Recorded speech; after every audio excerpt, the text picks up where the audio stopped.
எதுக்காக வந்தது? எனக்கு ஃபைல்ஸு பிபி இருந்துச்சு. ஃபைல்ஸு பிபி இருந்துச்சு.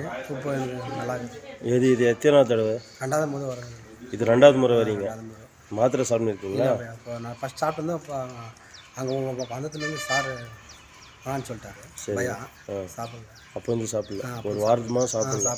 இப்போ நல்லா இருக்குது பையா. நல்லா இருக்கா? நல்லா இருக்குது. சாப்பிட்றது எல்லாமே சாப்பிட்றீங்க? நல்லா சாப்பிட்றேன். இது யூடியூப்பில் போடலாமா? போடலாம் பையா. நீங்கள் வீடியோ நல்லது பண்ணுறீங்கன்னா போடணும் பையா. சரி சரி. செட் ஆகலை. எங்கே பார்த்தீங்க? இல்லை, மூலத்துக்கு மாத்திரை சாப்பிட்டுருந்தீங்களா? சாப்பிட்டுருந்தோங்க. அப்போல ஒன்றும் ஆகலை. அங்கே வந்து நாங்கள் யூடியூப்பில் பார்த்துட்டு வந்து அங்கே வந்து மந்திரம் போட்டால் ஒரு டைமு சுமாராச்சு. இப்போ வந்து ஒரு டைம் புக் பண்ணி போனேன். நல்லா இருக்கா? மூளையெல்லாம் நல்லா இருக்கா? நல்லா இருக்குது. நல்லா ஃபஸ்ட்டெல்லாம் கீழே பிபி கீழே விழுந்துருவேன். ஒன்றும் இல்லை, ஆராம்சா சுற்றுறேன். பிபிக்கு கீழே விழுந்துருவீங்க. இப்போ நல்லா இருக்குது.